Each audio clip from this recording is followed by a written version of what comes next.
course which is on unexplained visual loss in children, explained.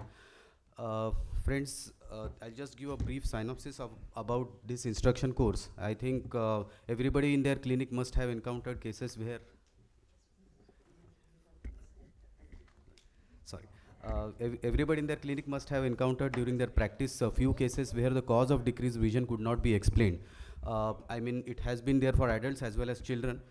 With the advances in the last 30 years, perhaps the number of these kind of cases have reduced because with the advances in ophthalmology, the various imaging modalities and various investigative modalities, we are able to diagnose these cases of unexplained visual loss much better. But still there remains a segment of pediatric cases where it's a mystery what is the cause of decreased vision. Or many of the cases we start with something else and then we realize that perhaps we have misdiagnosed and mistreated the patients, and then we reverse back our treatment entirely. The present course is aimed at highlighting the various causes of unexplained visual loss in children and convey various ways of diagnosing and treating them, because correcting them at appropriate age is an important factor. So correcting them at an appropriate age in providing optimum visual outcome not only helps in better academic life but also professional and social skills of the child. So we have a galaxy of pediatric ophthalmologists who have done extensive work in this field, and they will be presenting interesting cases, videos and photos which they will be sharing with us and making us or enabling us to manage these children in a better way. So with this we start the instruction course. I will invite Dr. Sovita Rath. She is a pediatric ophthalmologist. At a young age she has published more than 12 papers in pediatric ophthalmology. She did her post-graduation and fellowship from LV Prasad Eye Institute. So she will be speaking on amblyopia management. Dr. Sovita, please. Good morning, everyone. I would like to thank Dr. Rishikesh Mai and Team AIOS for giving me this opportunity. So unexplained vision loss in children explained. And we begin with amblyopia.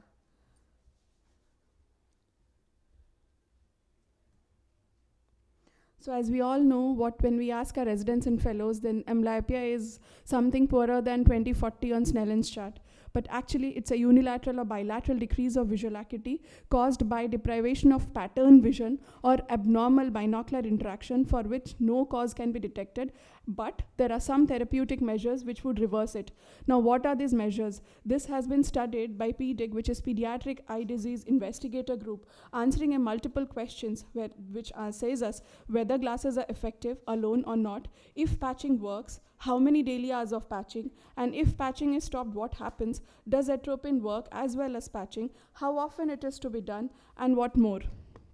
So a number of studies by ATS has been performed, and this brings us to some of our preferred practice patterns which we are following, all of us are following today. So yes, glasses does alone treat amblyopia, as published by ATS 5 says that initially we must treat with spectacles. The refractive correction has to be done, followed by the period of adaptation, maybe up to 2 months, and then we can add on patching if the vision does not improve. So treat with spectacles alone until improvement starts. If patching is needed, the visual acuity is likely to be better when patching is started later compared to starting it at the same time. Papers have seen that the optimal timing is at 30 weeks when the maximum correction has been achieved, and then it plateaus. But we all know the gold standard after the refractive correction is occlusion therapy. Multiple type of patches are available, and it is from ATS 2A, 2B, 2C that we see that based on the degree of amblyopia, the amount of patching has been recommended.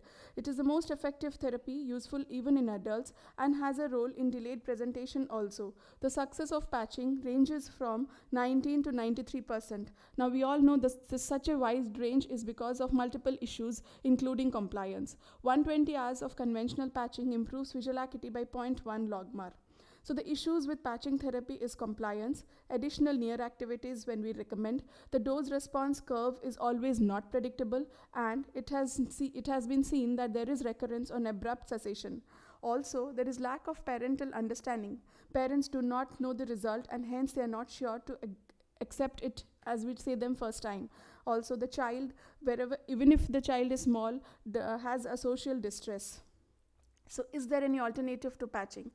They begin with penalization, either atropine or optical, as recommended by ATS1, where 1% atropine weakened dose into the good eye, or a positive defocus over plus glass on the non-amblyopic eye. This was more useful in cases of who had compliance issues, or there was occlusion failure, and as a maintenance treatment. There was substantial improvement in the amblyopic eye with both treatments. Hence, also they found that there was more rapid improvement, but the improvement was faster in the patching group. However, it remains a secondary option today also in our clinical practice, but we need to closely monitor the visual acuity of the non-amblyopic eye. Papers have reported 26% systemic side effects with atropine, and that needs to be observed. Next comes the pharmacological agents, which are practiced by some but are not a very common preferred practice. Oral levodopa carbidopa, which acts beyond the period of plasticity by causing visual cortical activation. By the Daya et al., they had given 0.5 mg with 1.25 mg of levodopa carbidopa per kilogram 3 times along with a protein-rich diet, and they found 2 lines improvement in visual acuity, more in the levodopa group, more in children who were less than 8 years of age. And they recommended this, that it can be given in children less than 8 years of age where compliance is a major issue. The other agent is Cyticolline, which increases the levels of neurotransmitters. It also has a neuroprotective effect.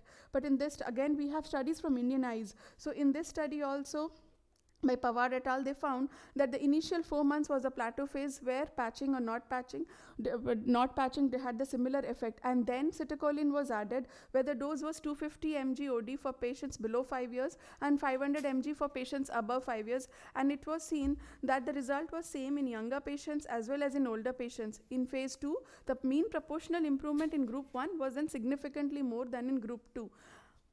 Then comes a liquid crystal glass, which has not become so acceptable. It is an electronic controlled occlusion, so something which is mechanized. The occlusion is now by intermittent flickering shutter mechanism, where on is the occlusion and off is the light transmission, which alternates at 30 seconds intervals. It was cosmetically acceptable. The preliminary studies showed good results in moderate amblyopia. However, there are no proven studies on long-term outcomes. We also have perceptual exercises as it began as an active therapy, which was based on the principle that whenever we expose something to a pattern stimulus, it is accepted more commonly, and this will also have a better influence following a practice or experience. So a consistent practice is needed. So there they used pattern stimulus in the form of sine wave gratings that would stimulate the cortical neurons and improve the binocular interaction rather than the uniocular vision with the previous modalities has been doing. However, it needs a home-based training system. There was lack of sustained effects on stopping the treatment, and the long-term follow-up is not available. Thus, the limitations of present treatment are poor compliance to patching, recurrence, and poor effects in older children. Patching also does not improve, as I said before, fusion, stereopsis, fine motor skills, hand-eye coordination, all of this which would have an impact on the quality of lifestyle. This brings us to the evolution of new modalities after it has been studied that it is the dichoptic exercises which would help to improve the binocularity in children as well as adults.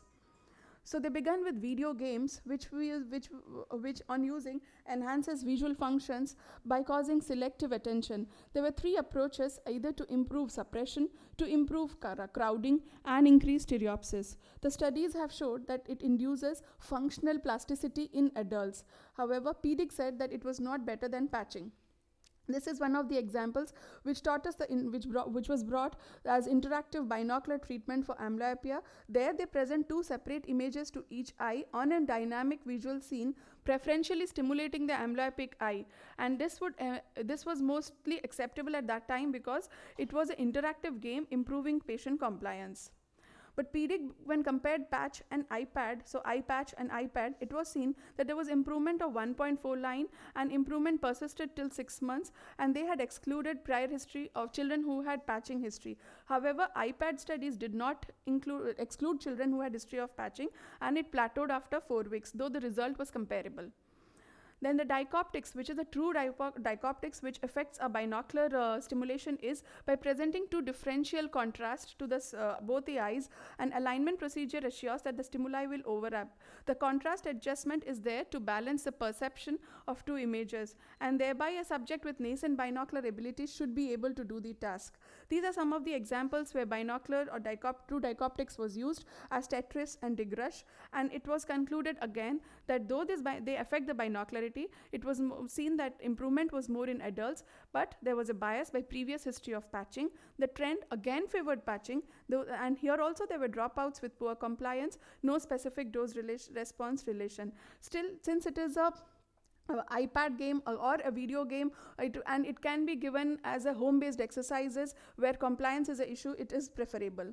These are some of the software-based active treatments which are being practiced nowadays, which uses the principles of operant conditioning and behavior modification, where it is like a reward to the child as they perform more, the level increases. So patients begin therapy with targets that are easily seen and then becomes progressively smaller as the therapy progresses. This is another one, Binocs, which many of them are using. It can be used in some cases which have small angle strabismus also. And this is one of our collaborations where SCH and IIT Delhi has brought about a window to vision therapy, which will also be helpful to give perceptual exercises not only in amblyopia but also in children who have neurological associations, and thereby causing giving a better result with prolonged plasticity in cases with have prolonged plasticity of binocular neurons. So the indications basically for all this are the residual amblyopia, adult amblyopia, faster effects, better compliance, with effect on binocularity, improving fusion and stereopsis, and effect on visuomotor skills, thereby improving eye-hand coordination. This is the newest concept which is being used again, is Revital Vision. They have claimed that it is an FDA approved amblyopia treatment in adults greater than 9 years, again affecting the perceptual learning and causes a visual acuity improvement by 2.5 lines. They say that eye deviation up to 8 prism diopters, and this is again useful because there is motivation and willing to comply with the training tasks, and the vision is stable even after stopping the treatment. Orthoptic is a novel perspective which has been given by Dr. Gopal, and it focuses on visual attention, where it causes a top-down impulses from the parietal cortex till the occipital cortex, and it also is useful to improve stereopsis, visual acuity, hand-eye coordination, motor alignment. Irrespective of all ages, it is useful, and people are using it nowadays. So what we need to offer to our children are a cost-effective therapy for the parents, which will be compatible and compliant for all the children, which would give faster results so that the compliance is still reinforced, and our treatment should cater to a wider age group. Thank you. Thank you, Dr. Sovita. Just one question. What is your experience with patching versus dichoptic exercises for amblyopia? Sir, always patching is the first modality. So but some of them who like 6-12 beyond that, they don't improve and all, then and they are non-compliant, then dichoptic exercises have shown a good result. But it also will, we will also want that they should have good compliance, even for the dichoptic therapy. It has good results. Basically if they present late and if they have a poor vision to begin with, then we cannot work. Either it is patching or it is dichoptic. But with combined effect, you initiate patching and then you give dichoptic, at least 1 line or 2 lines visual acuity is improving. Okay, thank you. There are a lot of questions regarding amblyopia. So, Dr. Savita, one more thing I wanted to ask you, to ensure compliance, are you doing anything specific? Because I find that almost 40% of my patients who are put on dichoptic therapy, I don't even have them back on follow-up after 6 months, after completing the entire No, ma'am, series. we are not doing specific protocol, but yes, we can give them some tables or charts or a calendar. Home calendar can be advised, where we can ask them to bring that calendar on our every visit so that we know whether they are compliant or not.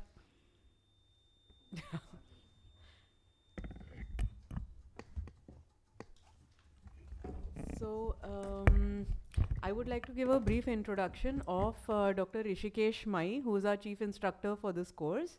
He's the director of Avdut Netralay at Nagpur.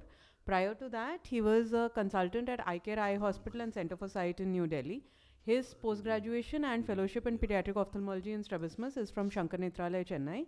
And he's won many awards on a state and national level for his work in strabismus, including a best poster podium presentation at AIOC last year and a best paper at the Bombay Ophthalmologist Association. Dr. Rishikesh Mai is going to be speaking to us. Basically, we are talking about causes of unexplained vision loss. So he's going to be speaking about hereditary retinal disorders when we evaluate the child and the eye essentially appears normal, including the fundus. Thank you, Dr. Varshali, and thank you for all the speakers for joining this particular instruction course. So I'll be covering the hereditary retinal disorders in a normal looking retina. I'll start with a couple of cases. 8-year-old male who presented with a history of decreased vision since early childhood. His father also had a similar history in the first decade of life, and the patient was actually started somewhere else on alternate patching. If there is a difference in vision in the two eyes, patching is what we normally resort to if there is no known cause of decreased vision. But remember that he had a family history of decreased vision as well. So his visual acuity actually in both eyes was N36. I don't know how alternate patching works because I hardly do alternate patching nowadays. The rest of the anterior segment examination was normal, and apparently the fundus examination also looked normal. But on closer look, you will see that the patient had a bilateral optic atrophy, which is one of the commonest hereditary optic neuropathies to cause decreased vision. Second patient with a 9-year-old male who presented with decreased vision in the left eye since 3 years, and there apparently, there was no other cause of decreased vision. He was started on patching. There was no anisometropia, no strabismus, but the vision in the left eye was 6/60. So probably it was not amblyopia, there was something else which we are dealing with. Apparently again, the fundus looked normal in the right eye as well as the left eye, but on closer look you will see that the patient had a demarcating line here, and something was not correct about the optic disc. So we decided to do a angiography for this patient, and we found that he had optic disc pit. Along with that, he has a serous retinal detachment, and that is probably the reason why the patient was not responding to the patching treatment. So why one should know about hereditary retinal or optic nerve disorders are because many of them actually present with normal fundus, and family history may not always be present. So we really have to find out what is the cause of decreased vision in these cases, and because once we know the cause, we can help the patient and the parents in counseling. We can give palliative treatments like low vision aids and appropriate lifestyle changes or modifications so that the patient's academic and social skills or social performance improves with time. So not everything is lost if we cannot diagnose what is the cause of decreased vision actually. So important symptoms which one should remember is that patient may have photophobia and nystagmus. Think in terms of these three as the cause of decreased vision. Night blindness can be retinitis pigmentosa or stationary night blindness. History of eye poking or oculodigital reflex and also mental subnormality can indicate case of a Leber's congenital amaurosis. As in this case, she had not much of a neck holding. She's I think around 2 years of age, and you can see that she has mental subnormality and hardly she is looking at anything specific. She has nystagmoid movement, and she is trying to move the eyeball up because that is the source of light, and they always search for light in these cases. Oculocutaneous albinism may not be always normal. Not easily diagnosed. At times it can be a subtle feature, and the patient might have pendular nystagmus, which you should not rule out.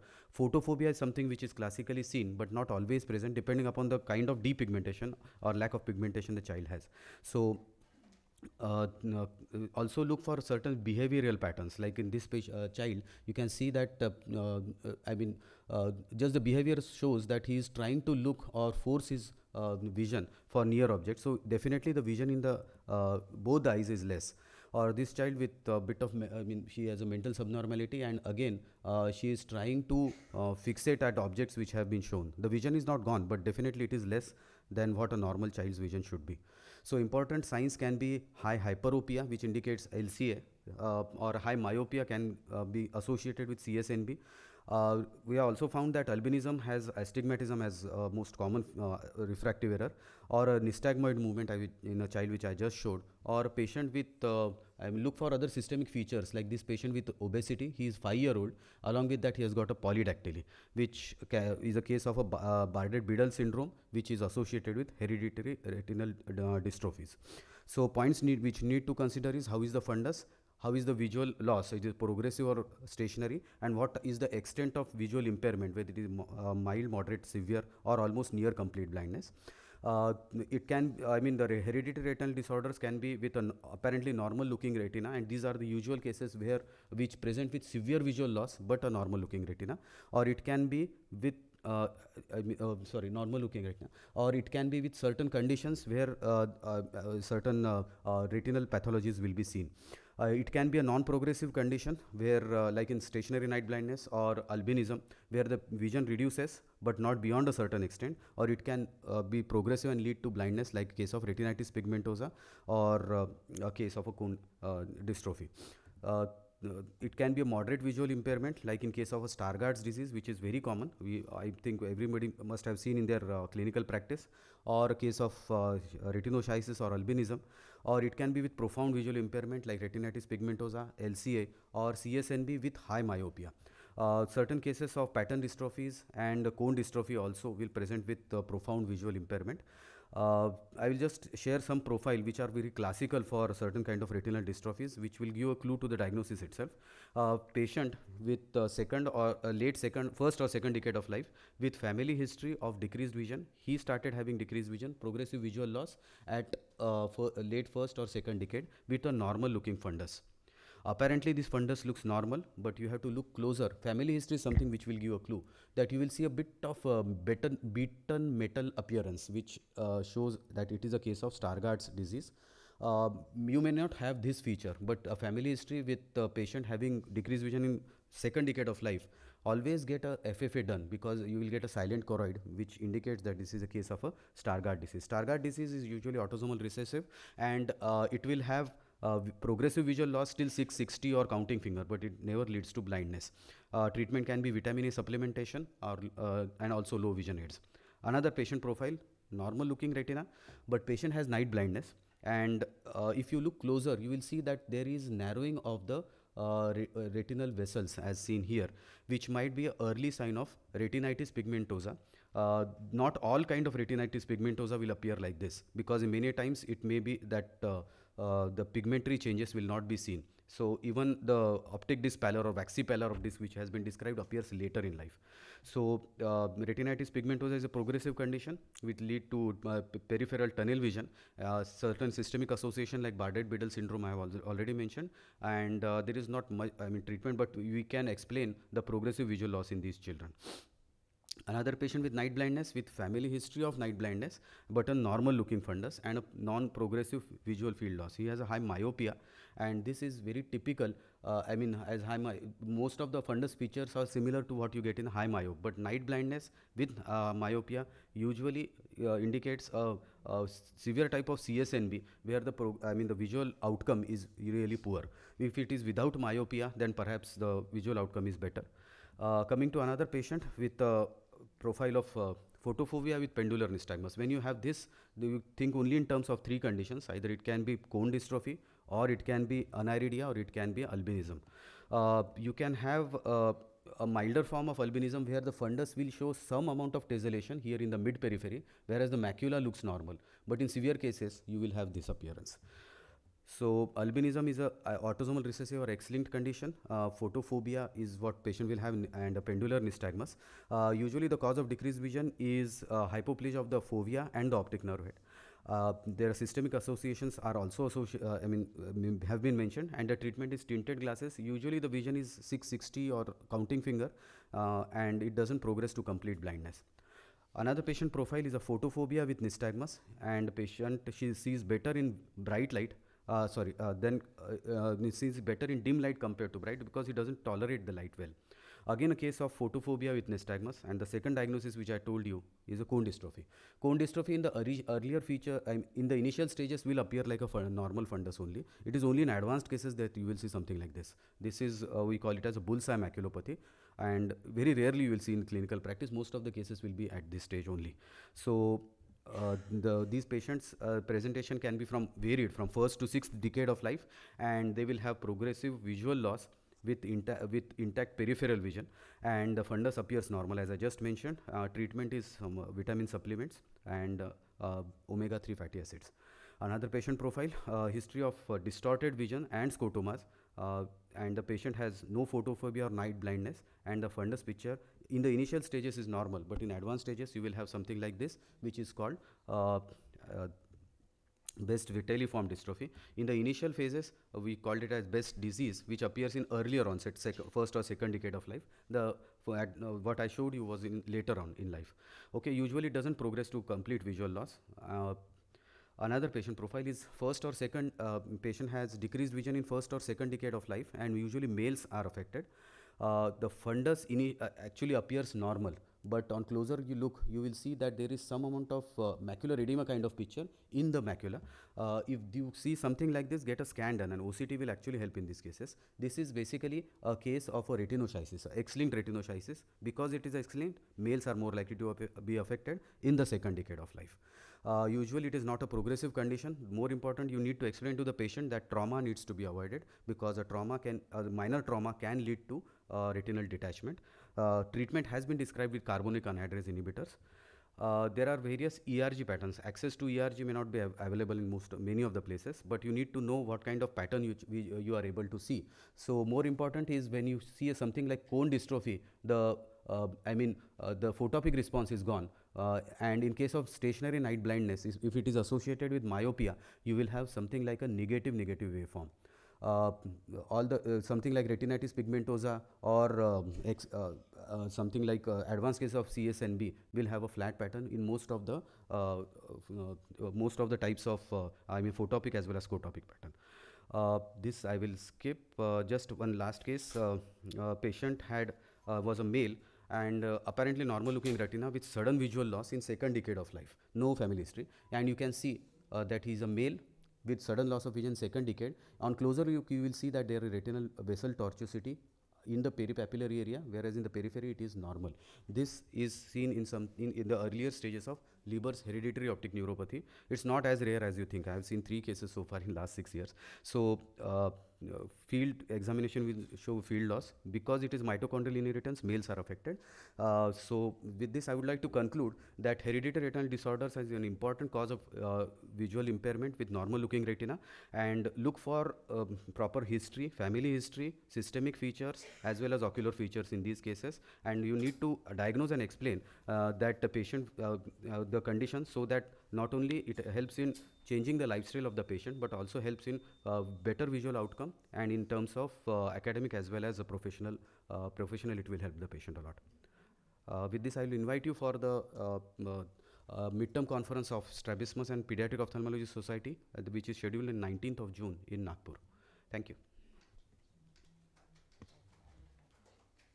It's a wonderful presentation, Dr. MRC. I just had one comment. Yeah. So, since you said mostly we need an FFA to diagnose some of the conditions, but I feel that since we have the fundus autofluorescence photograph which has come, in children it's become like much easier to diagnose some of the simple conditions, especially Stargardt's, because Stargardt's is like an instant diagnosis on a fundus autofluorescence, whereas of course doing an FFA in a 8-year-old is problematic. And ERGs, of course, as you said, clinically, normally we can localize the patients to a particular group, and an ERG really helps in confirming the diagnosis and then prognosticating, because from an educational assistance point of view, parents and the children, they really need to know, how much assistance they are going to require in education. Thank you so ERG, much. Before sending the patient to ERG itself, you should predict the condition. Don't depend upon ERG for the diagnosis. Definitely. Because that will help in proper counseling of the patient. In fact, even very younger children, when we have to do an ERG under GA, if the features are very typical, you can even delay the ERG. because you're not really going to, especially as you're saying in cone dystrophy and all, you know the diagnosis. So there's no particular point in subjecting a child to a GA only for that. I think ERG I would more rely for the CSNB, because I want to tell them that it's a stationary disease. So ERG really helps that, because otherwise, if it's a night blindness and you want to say that, oh, it's a progressive disease or stationary. So if it's a progressive disease, parents are, frightened, like, oh God, it's an RP or cone dystrophy, which is progressive. So CSNB, if you tell them, of course, it is not progressive, I think it really helps. For obvious cases like RP or cone dystrophy, perhaps you may not do a ERG actually, because they are very obvious cases. But just for academic interest, I had to show that. Thank you. With this, I would like to invite Dr. Suma madam for her presentation. I think she doesn't need any introduction. She is the in charge of Pediatric Ophthalmology Department, and she has done extensive work in the field, and all of us have been beneficiaries of that of her work. So I'll invite Dr. Suma.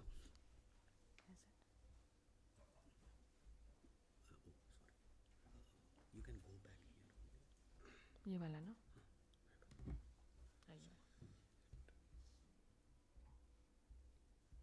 Second.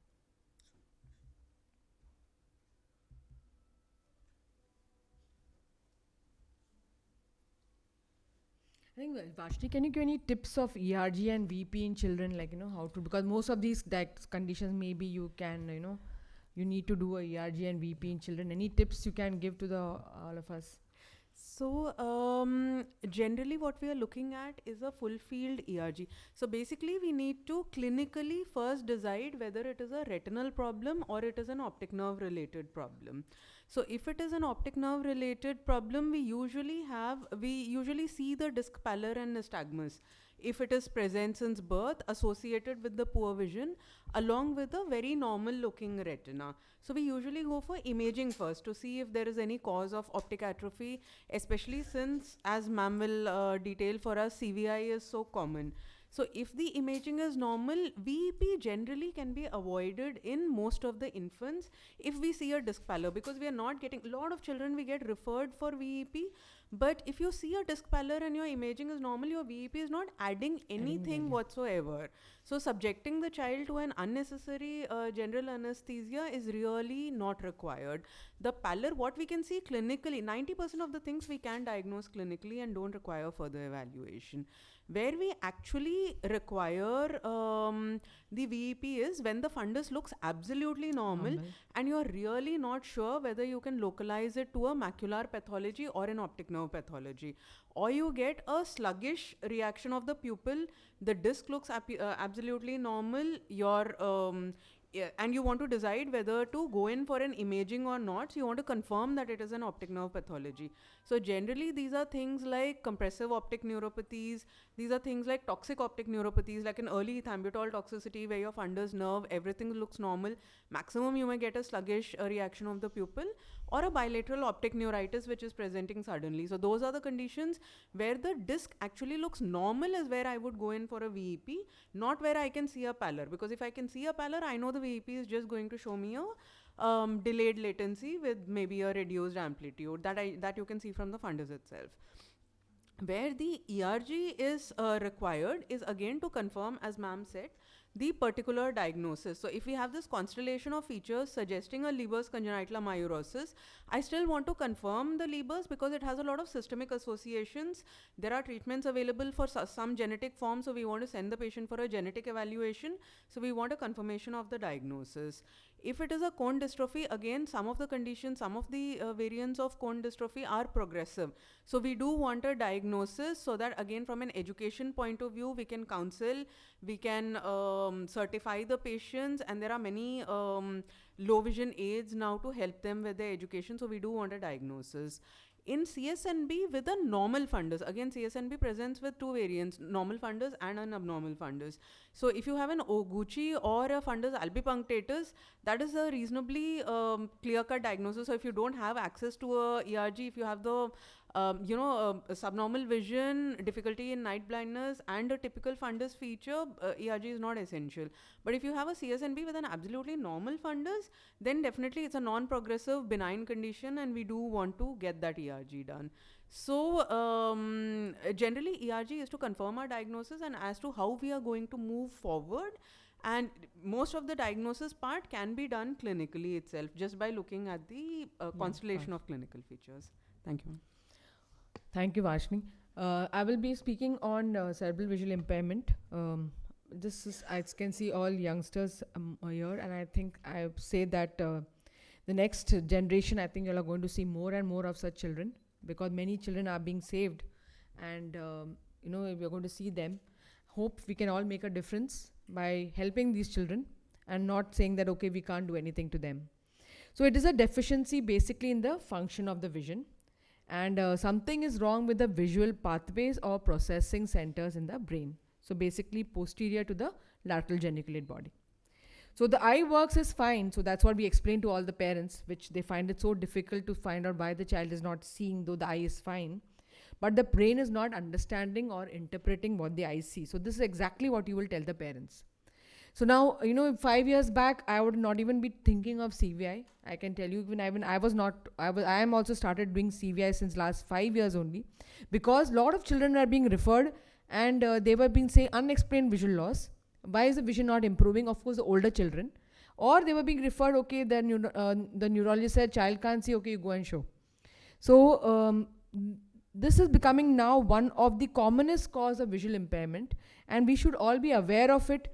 We should all be talking to gynecologists, to neonatologists, to pediatricians. How do we tackle this and prevent this condition? Because what it affects is not only the vision. So basically it connects the dorsal and the ventral stream, both cause dysfunction. So where the affected is, so either it tells you the where, that is where connects the occipital area with the posterior parietal cortex, and or the what, basically the occipital and the temporal lobe connection. So I'll tell you a very nice talk by Sovita last during my instruction course. What she nicely pointed out was, where do you localize them?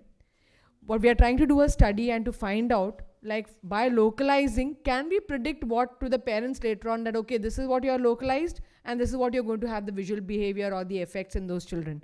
Maybe it should come out in another 1 year. So we found that most of the cases were in the posterior parietal lobe and then the occipital lobe. So then the vision is going to be affected, and also condition called as PVL. So we'll come out very soon. So what we need to do is that we need to order for these DTI scans or the MRI scans. We have to be careful because these children also have, some of them have epileptic seizures. So unless it's really, really required, please don't ask for every child MRI. But it may be important to localize the lesion. So what I would say, the simple test, now these tests are mainly done in the OPD. If now this, I'm presenting it backwards because most of the time the children are coming very late to us. So when your vision is very subnormal, and you find that everything else in the, you have checked the vision, you have checked the anterior segment, you have checked the posterior segment, everything is fine, but still the vision is not improving to more than 618 or 612. You find a mild temporal pallor. What is the reason? So I want to differentiate whether it's an OVI or a CVI, I mean whether it's because of ocular cause or CVI. There's a simple Lia puzzle test where you can see that the child is not able to orient in space. There is no eye-high contact. He can't even make out what is the, what are the pictures, what are the shapes. So he's taking a lot of time to do it. So this is what is especially the problem when the child has CVI. So these are simple things which you can make in the OPD. This is what carpenter made for us. So there is an impaired visual guidance movement, what we call this as, and this is called as optic ataxia, and this is when the posterior parietal lobes are affected. So same thing, we can see that again, the child, this video is tilted, but the normal child will exactly take the slot which is given, the card is given, he will put exactly the slot, whether it's horizontal or vertical. So this orientation is again by the brain. And you find that in CVI children, that this orientation which we have created a mailbox like the Lia mailbox is defective, and the child, even you may think this is a simple thing, but the child is not able to orient that card and put it into the slot. So this helps us to differentiate why this child is having this is not an OVI, but this is a CVI. So other things in the temporal lobes are recognizing of facial expressions, recognizing colors. So all this mostly the neurologists can't help us. They do find these, they tell us that the patient is... so most of our common causes which we found was mainly hypoxia and hypoglycemia. The other things, of course, our ophthalmic department headed by Dr. Sovita, she says most of the time she gets the infection of the CNS or the traumatic brain injury or seizure disorder. So these are the other causes for CVI. So we find that if it is late second to third trimester, the hypoxia or the ischemia is mainly in the subcortical white matter with gliosis, called as the periventricular leukomalacia. And if it's term, it's called as ankylomalacia. So we published a paper, and we found that most of these, preterm delivery was positive in 37.5% of the patients. And in the preterm group, we found that many were born between 34 to 37 weeks of gestation. So what we are doing is that along when we go for the ROP screening, if they ask us, we give them a card and tell them that, okay, please, if there is a preterm baby, please, around 30% are going to may have CVI after 6 months or 1 year, and maybe the pediatrician also may not find out. Please do come to us and at least get an eye examination done to say that it is appropriate, so that we are saying that it is according to the age. So this is very important if we can help the children as early as possible. Most of them had 90.9% had an eventful perinatal period. So this history also is very, very important. So postnatal causes are basically what we find them, most of them have cerebral palsy, 19.3% of patients. So the new vision is normally normal. So you find that eye examination, everything is normal in CVI. In OVI, basically it's abnormal. When you correlate the ocular findings and the visual function, you find that it is they do not correlate at all in CVI. And if you want to, the response, like you want to try it, if you want to treat for amblyopia or something, we find that the response is very suboptimal. So the unique characteristics are this: we have seen that there will be gazing, the head holding is not here, the profound visual impairment. Then we have the field effects. We have the simple, we use a whiteboard and see where the field is defective, where take the board and see that child is looking at the up gaze or down gaze, if there's any field defects. So these are all simple tests which you can do in the OPD, and you don't need a lot of money or a lot of finance to start a CVI clinic. And other things is there is a visual latency. Like this is a child who had operated for cataract, and of course they had CNS problems, and even after the cataract surgery, giving the appropriate glasses, found that the child still had difficulties in viewing in a complex environment. So the parents said the surgery has been done, now 6 months are over, but the child is not able to see well. So these are the children who we need to send to vision rehab or for early intervention to improve their coordination. Color preference is something which we see with red and yellow. So the key to understanding is that there's an attraction to color. So these visual functions, you can make them, it can easily be overcome by simple environmental modification, and this is what the early intervention specialists have taught me, and that's how we refer to them, so that they can improve this as much early as possible. Visual assessment, we do it with the LIA pedal chart. So this is the LIA pedals which is used. We can use it unilaterally or bilaterally, because most of them have very poor vision. Even with TAC they do not respond. So when the vision is so poor, you need to use the LIA pedals, because parents always ask us after every sitting like how much the child vision has improved after the rehabilitation done. So this at least tells them that okay, now it is 12,800, it has come to 2,900 or 2,600. So it helps the parents to helps us to prognosticate, and the parents feels better. So TAC has been used, and refraction is very important. We need to do the cycloplegic refraction. This is important because we found that many of these children had a simple myopic astigmatism. Of course, we need to evaluate whether we need to give the, according to age matched. We need not give less than 2 cylinder in a child who's only 1 or 2 years, has age match for the pre-verbal children. But Dr. Leah and Dr. Linda, who have done a lot of work with CVI children, they say that give even the minimal amount of astigmatism. I found the children don't wear them, so I do not give them because they don't wear them at all. Though they say that you should give even small amounts of correction of astigmatism. So it is important to do, we all should know the dynamic retinoscopy to do them, because most of these children have lag. So when they lag, basically either you put a plus, if they're not cooperating for the lag, then you should have ready-made +3 or +4 or +6 glasses, put them on the baby and see where the child, you can actually see the visual response of the child to your Leah pedals or to your tack. So you can give these glasses to the children.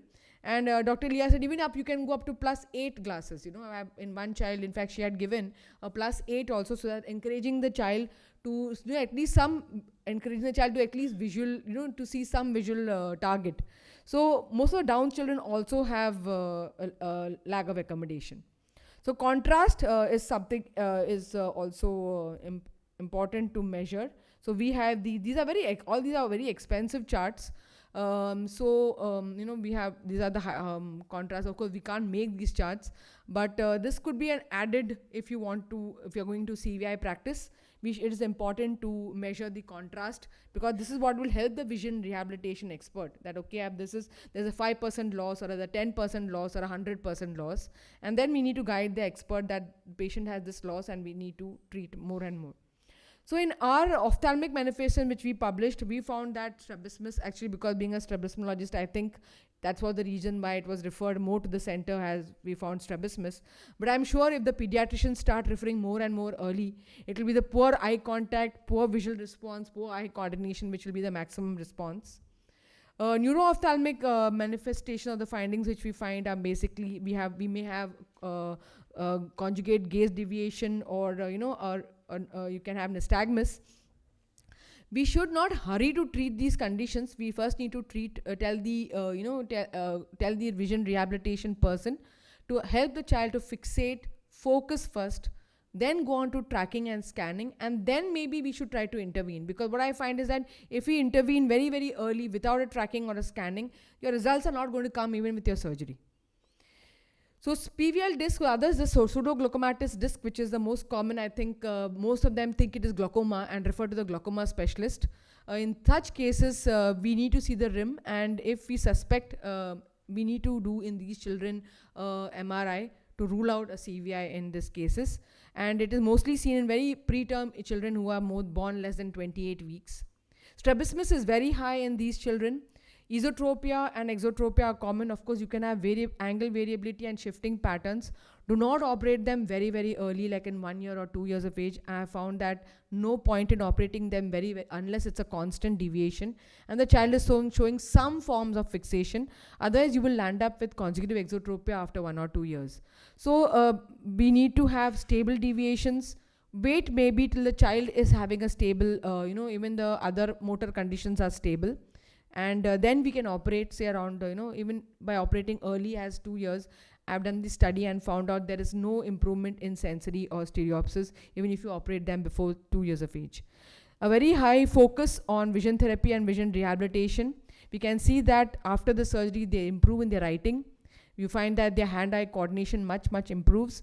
They start walking better. They start writing better. Parents themselves say that the quality of life has improved. So I would say that 95% of the children with CVI developed higher level of vision within a period of 3.7 years. But these 3.7 years, I think we should be with the parents.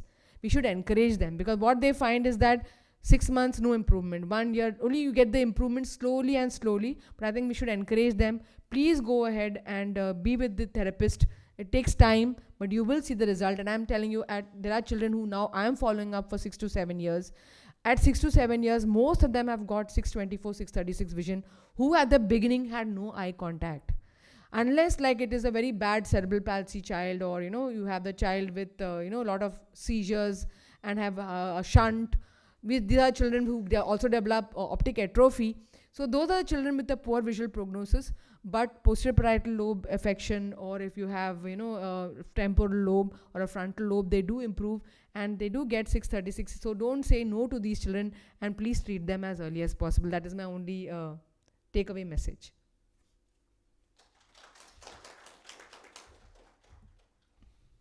See, these are children who have started walking, and so please don't say no. I'm really passionate about this, and I don't want any children from CVI to be not given treatment as early as possible. I have a question. Most of these patients with CVI, they usually have strabismus also. So what is the indication of surgery, and what is the right time to operate them? Yeah, basically what I find is that if there is an esotropia, because most of the times they have esotropia, say they have a constant esotropia, say around more very large angle deviation and a constant. If it is intermittent, I would not touch, because what I find is there's a lot of variability then. Sometimes it is 30 you measure, sometimes it's 40, sometimes it's 50, and they're intermittent, so I keep them on patching. I tell the parents they'll keep them on patching, we're not losing vision. Anyway, me and Manaswini had done the study, anyway before the age of 2 to 3 years, even after operation, we found no stereopsis in these children, absent stereopsis. So why should I go and subject them to high risk? So these are the children. And if you have in exotropia, I think you can operate them after 4 to 5 years of age, because because they're not scanning and they have no great fixation. How will you measure them exactly if they have child is not even fixating properly? And exotropia, if these children, they do not, what I find is they're not lost much of vision. Now the question is, ESO and EXO are easy, the question is DVD. Because all of these, and now I've realized that any patient, I think even Varshali knows that, she also has asked whenever you see a DVD for an imaging. Because we find that most of these children have had some perinatal or intranatal problem when you take the history, and an MRI also tells you that there is a CVI. So in DVD, I think if the child has a significant face turn or a head tilt, and if there is amblyopia because of the large amount of DVD, I think you should go ahead for a surgery. Of course, this also around 2 to 3 years. I would still not recommend in very, very small children unless the esotropia is very constant and say 60-70 prisms of esotropia. Otherwise, in DVD, exotropia, nystagmus, let's wait 3 to 4 years, let them all stabilize from all their other neurological problems. We get a good measurement. DVD results are really good. The parents, I've seen the quality of life improving. They say that now the child is able to write, to talk, and they also say that, I had a child who had operated, I didn't put any case stories, but I had a child who had operated at around, I think he was in the 10th standard. After the surgery of DVD for a CVI child, he was 636, 624. He could not, with the compass, he could not draw. And he said, I'm failing in geometry all the time. After the surgery, really, he could do all those. And that was really surprising for me. So I think we should intervene and operate in these children. Most of the times, these children also have nystagmus associated. So presence of nystagmus, will that have any impact on your decision making in strabismus surgery? No, it's the same. It's the same.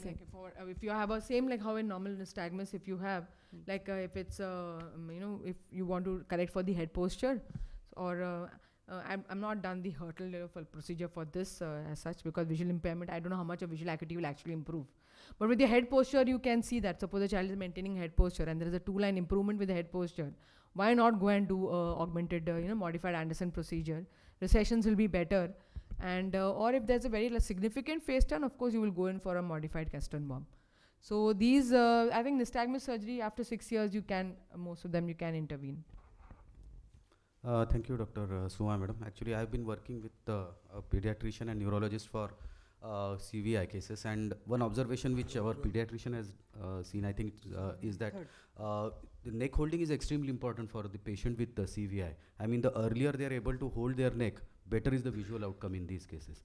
So, the role of other allied fields like occupational therapist, physiotherapist is also very important to get a good visual outcome in these children. So, thank you, ma'am.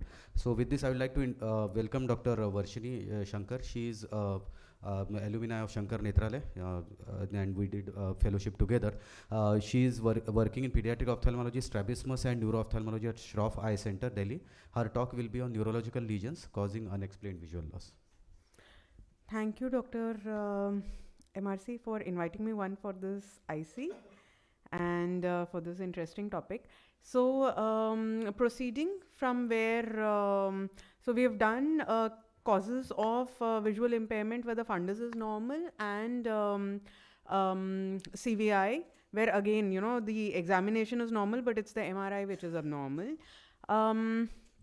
So I will be talking about mainly acquired poor vision in childhood, which can present with an abnormal eye exam and with a normal eye exam. Dr. Rishi has already spoken about retinal dystrophies and of course high refractive errors as the most important cause of acquired poor vision. But I'm going to be talking mainly about CNS causes, which can be demyelinating, it can be infective, and there can be space occupying lesions which are causing vision loss. So starting with optic neuritis as the most important demyelinating cause of sudden vision loss with CNS associations. So optic neuritis is a term used to define an acute demyelinating or idiopathic optic neuropathy. In children, this can present as a retrobulbar neuritis, as a papillitis, and as a neuroretinitis. Etiology wise, it can be idiopathic, it can be associated with certain infectious condition. Children most frequently seen after vaccination and associated with other inflammatory conditions including sarcoidosis and SLE. So pediatric optic neuritis can be differentiated from adult optic neuritis in the sense that the presenting vision is normally very poor, less than 20 by 200 in 60% of the patients, frequently bilateral, up to 72% in children younger than 10 years of age. There is usually a preceding viral illness or a history of vaccination. Many of them present with disc edema. When treated, there is excellent recovery of vision with high contrast visual acuity of better than 20 by 40 in most patients.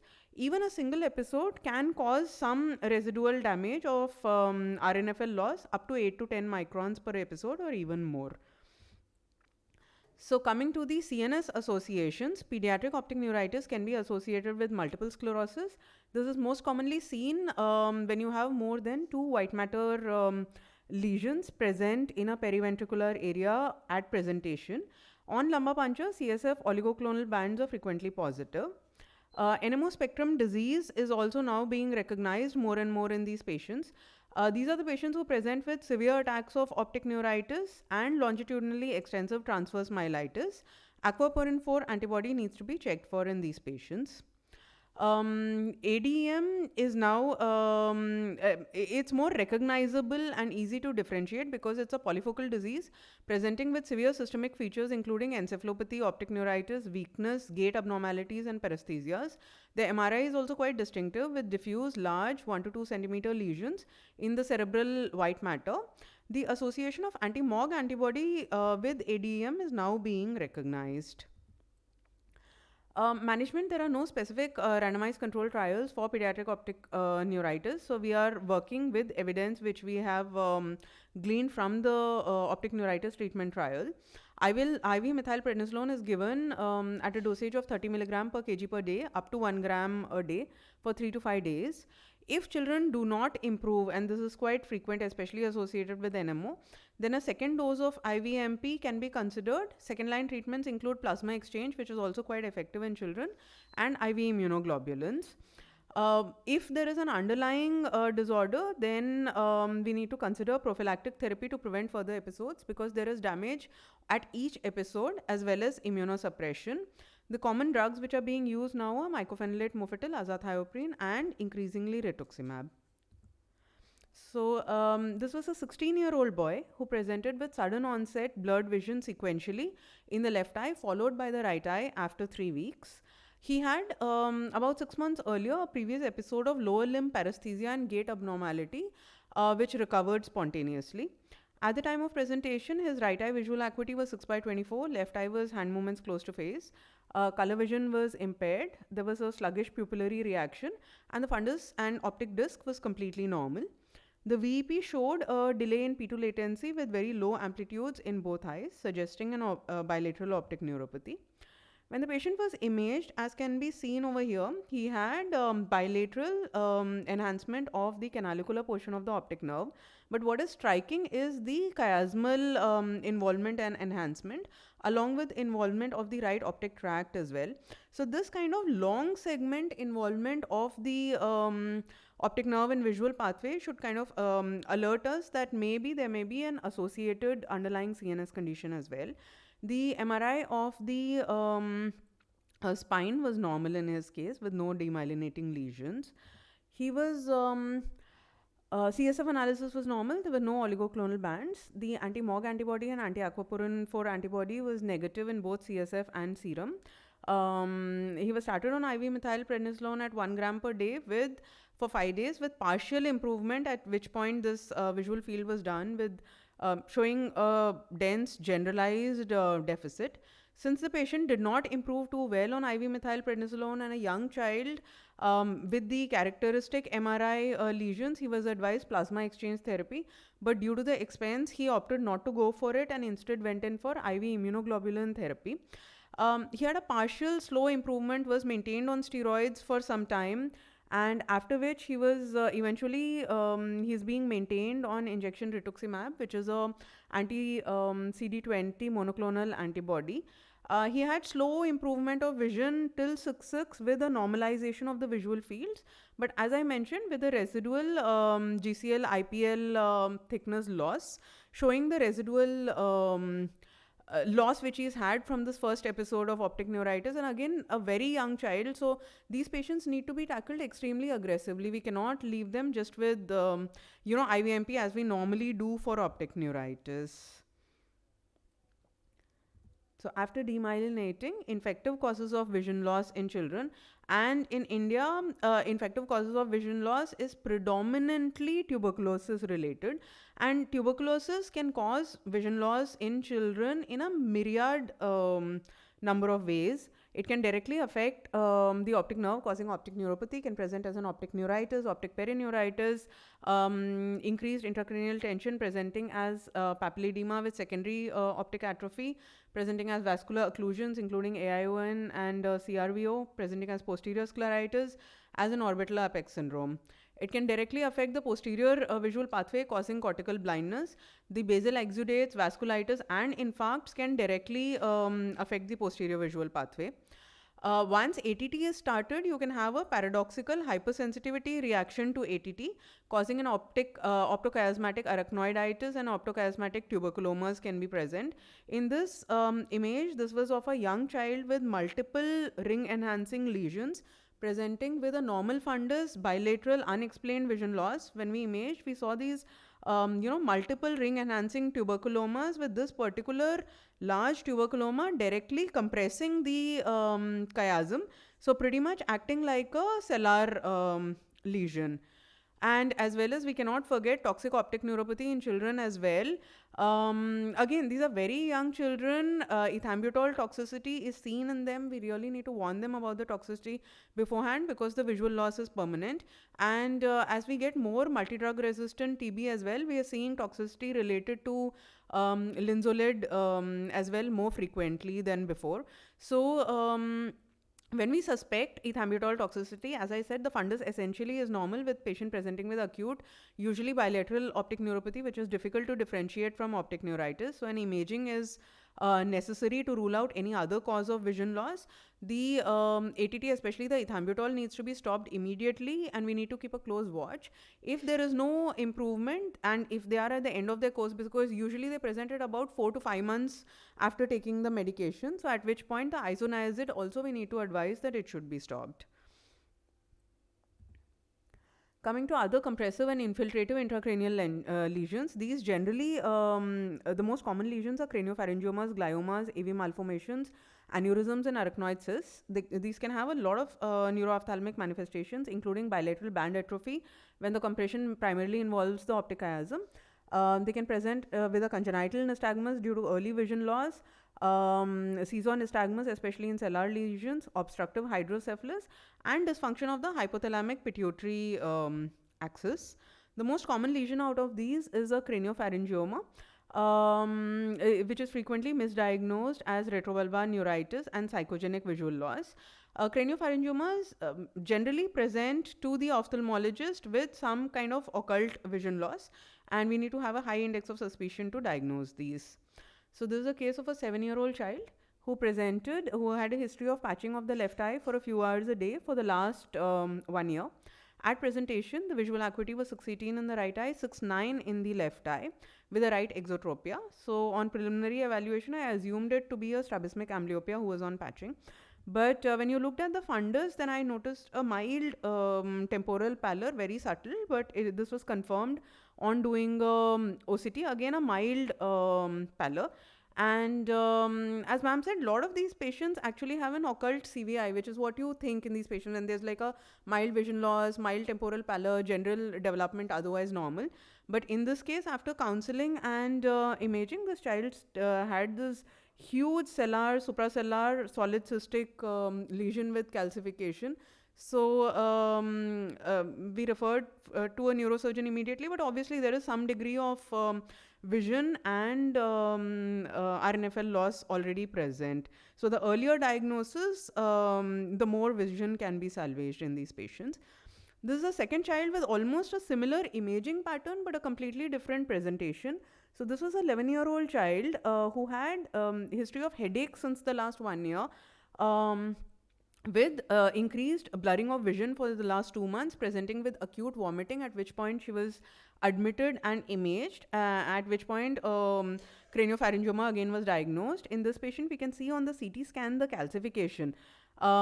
Presentation imaging looks almost similar to the first patient, but this patient, because there was involvement of the third ventricle, this patient basically presented with increased intracranial tension and a secondary papillary edema, long standing because history of 1 year. So by the time the child was evaluated and operated, she had already had irreversible loss of vision with secondary optic atrophy in both the eyes. Coming to other more benign lesions which we can see, AV malformations are among the most common cause of spontaneous intracranial hemorrhage in children, generally present with a triad of hemorrhage, seizures and recurrent headaches. Treatment is by surgical resection, may require embolization of the feeding channels as well as stereotactic radiosurgery. They can present again with a wide variety of visual field defects, alexia, congenital homonymous hemianopia, band atrophy, papillary edema, ocular motility deficits and seizures. So this was a 7-year-old child who presented complaining of flashes of light, colored halos, so suggestive of seizures, with sudden loss of vision in one eye and facial asymmetry. The child had herself noticed a bruit of the neck. When the child was imaged, this was noted. So had a huge vascular lesion in the right CP angle and jugular fossa. Multiple connecting channels were noted between the common carotid artery, the external carotid artery and the internal jugular vein. And you can see this huge dilatation of the common carotid artery here, which was probably responsible for the bruit. So the patient was diagnosed to have a glomus jugulare and advised radiotherapy. On ocular examination, we found this as the fundus picture, where the child had a very unusual ischemic optic neuropathy, obviously because of occlusion of the ophthalmic artery, as well as a right seventh nerve paresis. So in these patients, obviously we cannot do much to salvage the vision. Another similar patient, a 15-year-old with a history of sudden onset holocranial headache, loss of consciousness and seizures, presented with was admitted in an emergency and was diagnosed to have a diffuse acute subarachnoid hemorrhage in the bilateral superior cerebellar region. The child underwent a decompressive craniectomy with evacuation, left frontal VP shunt, and had to have a tracheostomy and was put on a ventilator for about 15 days. After which the bleed was diagnosed to be secondary to a left superior cerebellar AV malformation, which can be seen in the first photograph, this nest of vessels over here, which was embolized, and we can see the resolution of the same. But as a result of which, by the time the child came off the tracheostomy, she had a problem with speaking, with a problem with focusing and a problem with gait, and was confined to the wheelchair and had to have extensive physiotherapy for the same. So by the time she presented to an ocular, for an ocular examination, she came with a history of sudden vision loss 5 months later after this episode, with a visual acuity of 630 in the right eye, 624 in the left eye. Had a variable pseudomyopia in both eyes with a lead of accommodation on MEM. And this,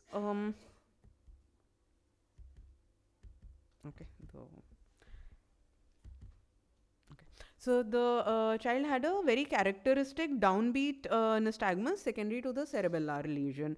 So I treated her pretty much as we normally treat a spasm of near reflex with atropine eye drops and progressive glasses. But the child had multiple relapses on attempting to wean, and ultimately we could wean her off the atropine after about 18 months. So in this case, We are not really very sure of what the etiology was. As we know, many of the spasms of near reflex can be organic as well, especially secondary to head trauma, secondary to cerebellar disease.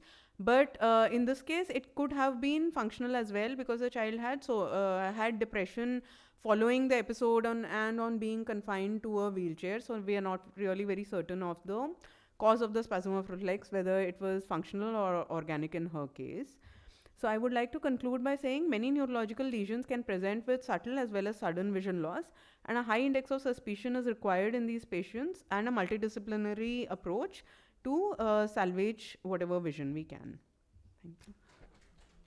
Thank you, Dr. Varshali. Thank you for sharing interesting cases. I think due to paucity of time, I think we'll request Reena to, Dr. Reena. Any questions meantime to Dr. Varshali? Or any of the panelists who have presented so far?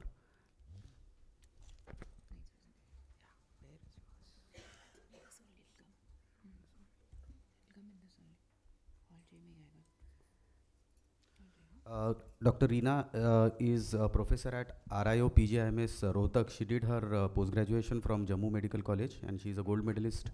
She has several publications to her name, and she has presented many papers and faculty talks. She is the recipient of Best Case Presentation at Joint DOS SPOCI Conference 2017, Best Poster at Annual SPOCI Conference, and Free Paper at North Zone Conference in 2019. And also she has won Best Poster last year at Annual SPOCI Conference. So with this, I'll invite Dr. Reena. Her talk is on interesting cases in unexplained visual loss. Thank you, Dr. Rishikesh, for giving me an opportunity to be part of this instruction course. So I'll be discussing a few assorted interesting cases, and keeping in mind the general ophthalmologists also, which we have in our audience today.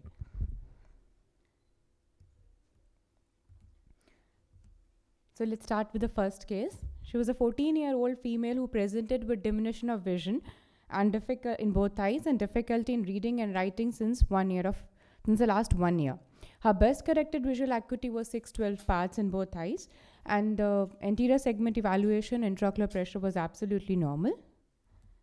So this is the fundus picture. You can see the fundus picture. On one go, it appears to be absolutely normal. So the discs were absolutely fine, unremarkable fundus.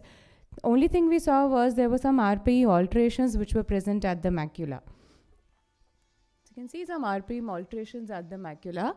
And then, like Dr. Varshali was mentioning, autofluorescence is a very accessible and non-invasive modality which is available nowadays. It helps you to clinch the diagnosis on the spot. So what we see here is an area of hyperfluorescence, a circular round area of hyperfluorescence, and a small hypofluorescent central part. So it gives you, then we went back and we did indirect ophthalmoscopy again, and very closely when we saw, there were a few yellowish white flecks which were present, and that is typical of Stargardt's disease. So we sent the patient for genetic counseling and ERG, and Stargardt's disease was confirmed. Not going to the details of the disease because it's already been discussed.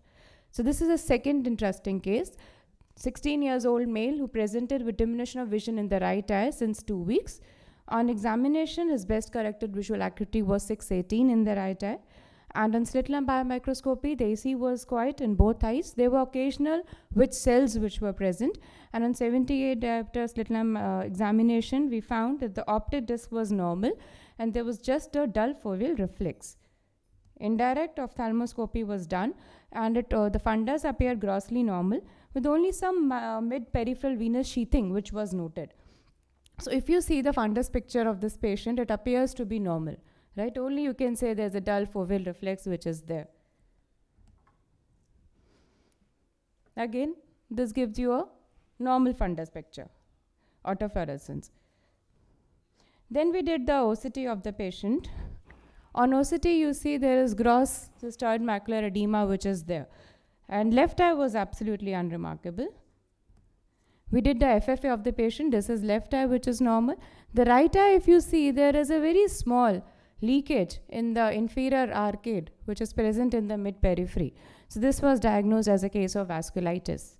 So we started all the battery of lab investigations were done, which came out to be normal. We started the patient in topical NSAIDs, and systemic steroids were given, and with the weekly tapering, and so the patient's visual acuity improved. Another interesting case, it's a 16-year-old male who presented with mild blurring of vision in the right eye and loss of the superior field in the left eye since the last 2 to 3 weeks. The patient also had a past history of DVT and he was under treatment. His best corrected visual acuity was 660 in the right eye and it was around 6.9 in the left eye. On slit lamp biomicroscopy, the right eye showed occasional AC cells and 1+ width cells. So fundus examination was done. And this is the right eye picture of the patient. You see a BRVO here, right? And there is peripheral venous sheathing, the perivenous sheathing which is present in this patient. So this is the right eye of the picture in which the patient had decreased vision of 6/60.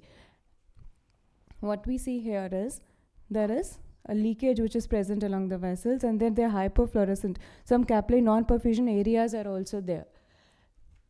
And on OCT, we see there is gross macular edema, and there is NSD as well.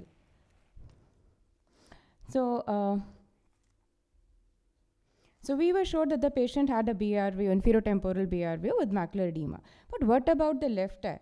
The left eye, the fundus was absolutely normal. So there was no, we were not able to find the cause of decreased vision in the left eye. And what was the cause of loss of the superior field in the left eye? So if we see this, on FFA, it appears to be normal. Now what comes to your mind if you see there's nothing on FFA, everything is normal? Now which is the latest modality which will help us in making the diagnosis? So it's the role of OCTA. This is the OCTA of the right eye. This is a color-coded OCTA where we can see there is a inferior temporal BRVO which is seen.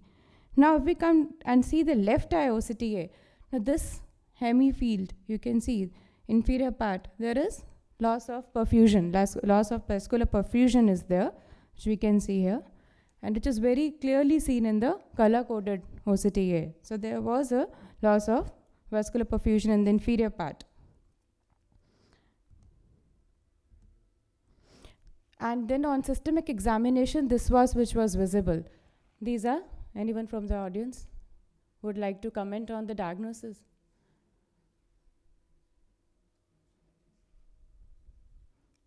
This is an interactive session, right? So we can all chip in. If anyone wants to make a comment. Okay, so these are the oral epithelial ulcers. Now I think it's pretty clear now, right? What's the diagnosis? Yeah. So then we went back, we got the investigations done, and then HLA-B51 was advised to the patient and it came positive. So this was basically, it was ocular Behçet's disease in which the right eye inferotemporal BRVO with macular edema was present. In the left eye, he had a hemi-CRAO. So the patient was started on systemic steroids, and after that the patient was started on immunosuppressants. So he was taking azathioprine. Then we took help of internist, and lately this patient is on biologicals and he's doing pretty well with adalimumab. So subcutaneous injections are being given and his vision is also recovered. This is the last case. This is a 23-year-old female patient who reported with diminution of vision in both eyes since the past 7 to 10 days. There was pain in eyes and ocular movement, had a history of pulsatile headache in the occipital region that increased with change in posture. She was an old case of chronic kidney disease since the patient was 5 years of age. She was not on any regular treatment. There was a history of stunted growth, fatigability, and breathlessness on exertion. No history of hypertension, diabetes, or tuberculosis. No history of fever, neck rigidity, or joint pains, or no significant autoimmune disorder. On examination, her vision in the right eye was finger count at 1 meter. In the left eye was 636. Painful ocular movements were there. Grade 3 RAPD was there in the right eye. And color vision was abnormal. Anterior segment evaluation was unremarkable. On posterior segment evaluation, she had a presence of bilateral optic disc edema. Visual fields were severely depressed. Her blood counts were around 4.4 grams of hemoglobin was there, so she was severely anemic. And all other blood inflammatory markers were within normal limits, and she was negative for CSF analysis for anti-NMO and anti-MOG antibodies. MRI was done and it showed diffuse hyperintensity in bilateral optic nerves with mildly increased bulk suggesting of optic neuritis. So this patient was diagnosed as optic neuritis, which was associated with nephropathy and with severe anemia. The patient was started on treatment as per the ONTT trial. RAPD improved, but visual acuity did not improve.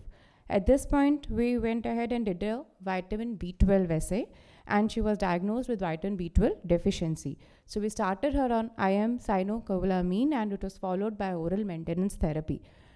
To our surprise, we found that after the vitamin B12 supplementation was given, the patient's visual acuity and visual fields, they improved with a residual defective color vision. So this is how vision improved to 618 in the right eye and 612 in the left eye. This is the improvement in the visual fields which we found. So visual loss is a rare manifestation of vitamin B12 deficiency, which in our case was the main complaint in the patient, who was a case of chronic kidney disease with anemia.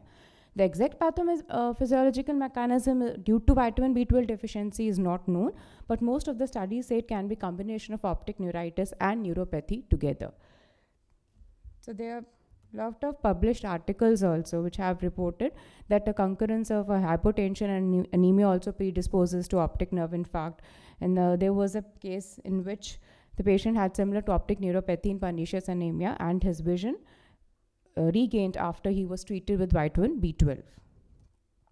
So treatment of the ophthalmological involvement secondary to vitamin B12 deficiency is prompt vitamin replacement. Through various studies, it has been proven that early and aggressive replacement of vitamin B12 aids in visual recovery, and best clinical response is seen within 3 months of replacement. So in many studies done earlier, following vitamin replacement therapy, visual symptoms have either improved or they have resolved entirely.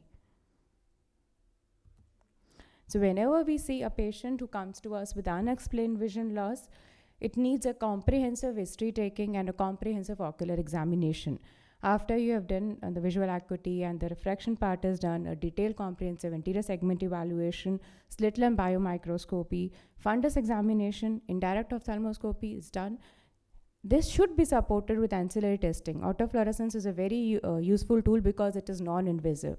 Then you can even take the help of OCTA in clenching diagnosis if there is something which is still not explained. Obviously, it has to be supported by a battery of lab investigations. Thank you so much. Thank you, Dr. Reena. Thank you for sharing interesting cases, especially the case of Behçet's disease. That was actually really interesting case. And even the last one, I think the take-home message is that do a proper history taking and clinical examination before ordering any test, because you should have something in mind as a differential diagnosis that will lead you to clinch the diagnosis and treat the patient accordingly. I'll request any questions from the audience or from the panelist.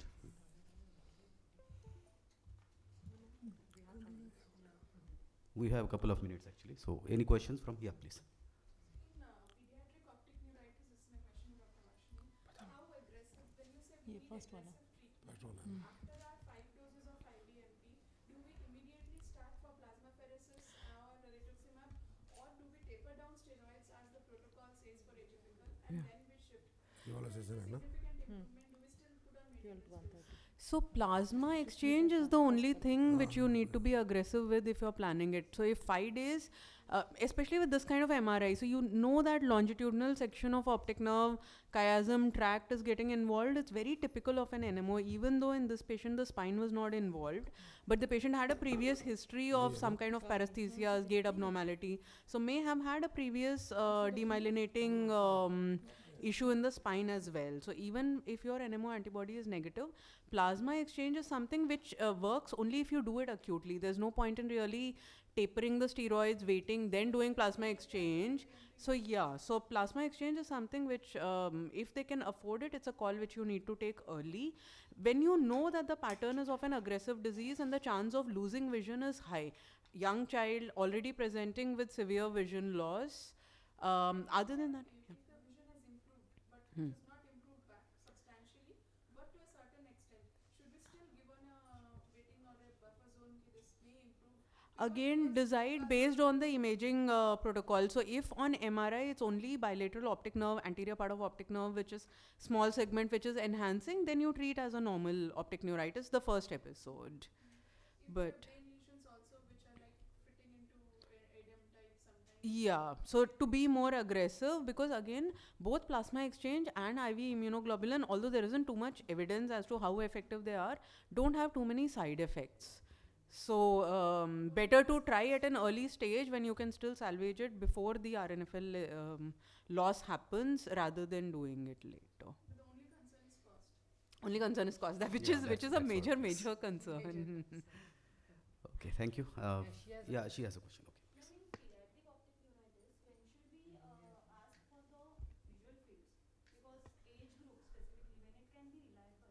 So see, it depends on the child's understanding. You're okay to try it after 7 years of age. So a lot of them are very familiar with video games. Some children give you excellent visual fields. So it is well worth trying from 7 to 8 years of age. If they are not able to do it, then that's okay. You can still do a confrontation visual field even in very young children. But nowadays, the newer equipments which are coming are doing visual fields quite fast. So the child's attention span they are taking care of. So I think you should go for a visual field instead of just confrontation. It will give a lot of better clues to the diagnosis part. So thank you. I'll request all the panelists to please come for a group photo.